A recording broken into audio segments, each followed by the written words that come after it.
হিন্দু ধর্ম অনুযায়ী শিব থেকেই এই পৃথিবীর সৃষ্টি হয়েছে, কিন্তু এখানেই আমাদের মনে প্রশ্ন জাগে, যদি ভগবান শিব থেকেই পৃথিবীর সৃষ্টি হয়ে থাকে, তবে শিবের জন্ম কিভাবে হয়েছিল? তিনি কোথা থেকে সৃষ্টি হয়েছিলেন?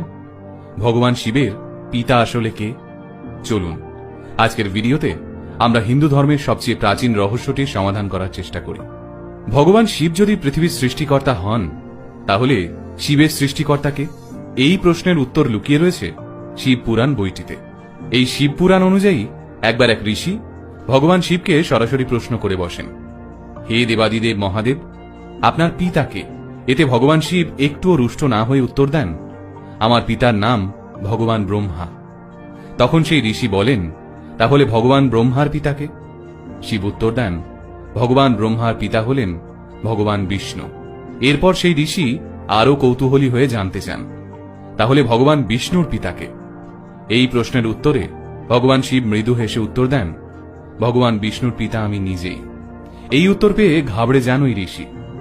তখন ভগবান শিব তাকে বুঝিয়ে বলেন, আসলে আমার কোনো আরম্ভ বা অন্ত নেই, আমি একটা চক্রের মতন, যার কোনো সৃষ্টি বা বিনাশ নেই, আমিই আমার সৃষ্টিকর্তা।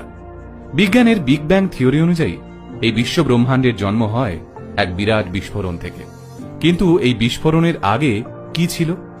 বিজ্ঞান বলছে এর আগে কিছুই ছিল না, অর্থাৎ এর আগে যা কিছু ছিল তার কোনো আকার নেই, কোনো সৃষ্টি নেই, কোনো মৃত্যু নেই,